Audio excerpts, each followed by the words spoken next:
finally done it. I finally put a decent hole in my waders here. Today we're basically gonna go all through my waders and patch any leaks, any little pinholes, things like that. So we'll be good to go for the rest of the year. These are the LL Bean Kennebec series waders. I pretty much beat the crap out of them, but let me show you where the bad hole is. Yeah, right here. See that hole pretty good.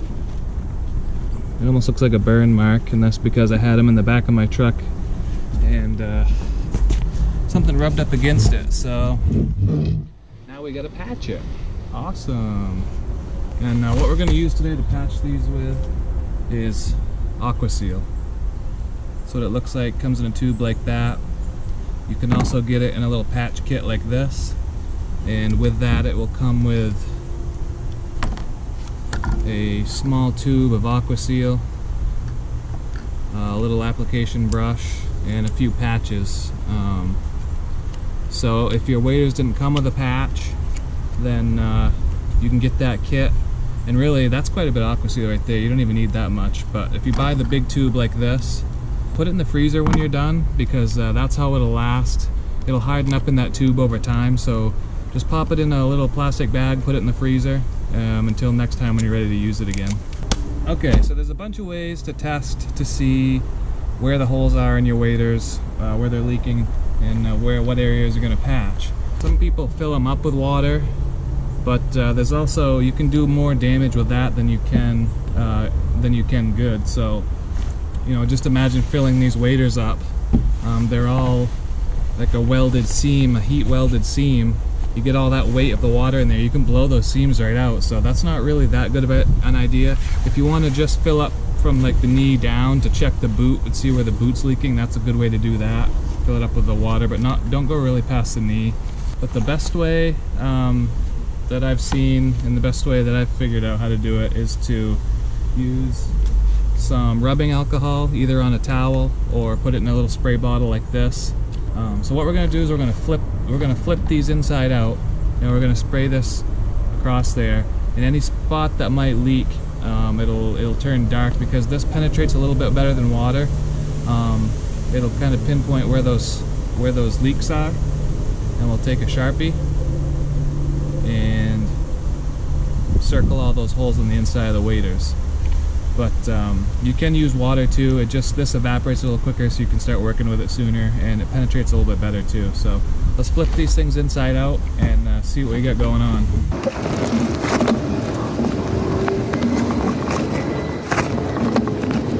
Well, they don't smell too good inside out, I'll tell you that. And that's the other thing too. See all these mildew spots in here? Look at all those black little specks everywhere in there. You can see that very well on the camera. Yeah, I guess you can now. That's all little mildew spots from these staying wet and not drying very well. So when you can, try to dry them out as good as possible. And also, it is important to wash your waders every now and then. That can start to deteriorate some of these seams and lift up. Like this one's starting to lift up a little bit. But put some soapy hot water in a bathtub or something and just kind of wipe them down with a cloth or a soft sponge, and then just hang them up and dry. Spots I'm really going to be looking at are the spots that are from basically just above the knee down to the booty, and then that one spot that I know has a hole in it, which is right there. You can see it clear as day.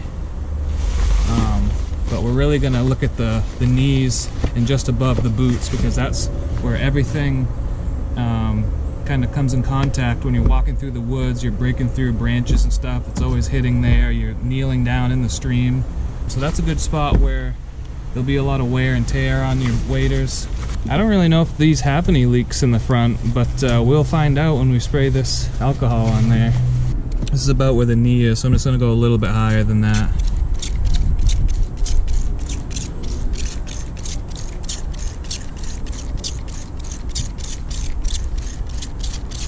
There's nothing really major showing up yet. So I don't really see anything around here, and I didn't think that they were leaking down in here.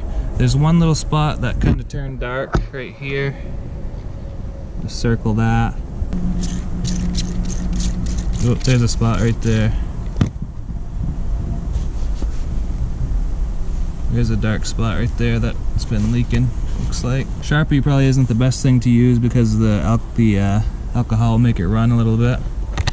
So that's all I had. I've let that kind of soak in. It's starting to dry a little bit, and picked out a couple more holes that I found, little pinhole leaks. And so now we're just gonna kind of touch up these little holes before I do the big one. Get a little bit started, just gonna rub it over the hole. That's actually probably a little too much.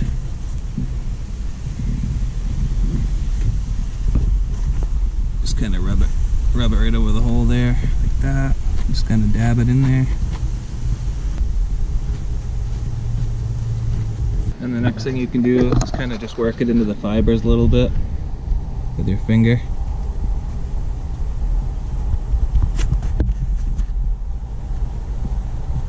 That way you don't have a big sort of blob that's just kind of like sticking up there ready to be ripped off with a nice edge on it, so it gets kind of flattened out, absorbed into that breathable material, just like that.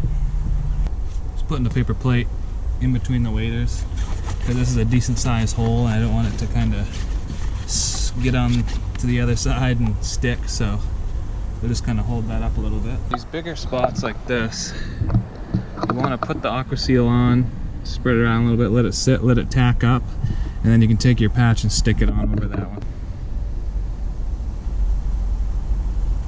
I'm going to go fairly heavy on this because I want it to seal right up good.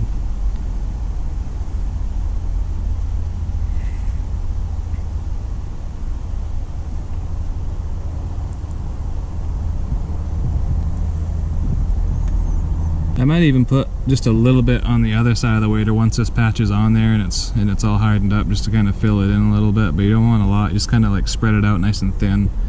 Just, you don't want any like if this were to dry like this, it might, when the material starts to bend a little bit here and there, you might be able to like peel that off, so we're gonna put the patch over it to cover that up. We'll get out the patch kit that I have and cut a patch for this thing.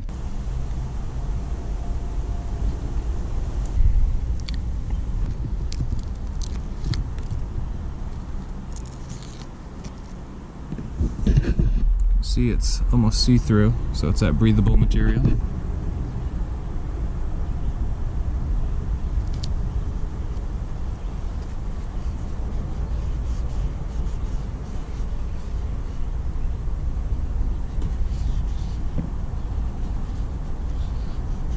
This Aquaseal is self-leveling, so make sure that when you're applying it and letting it dry, it's on a flat and level surface.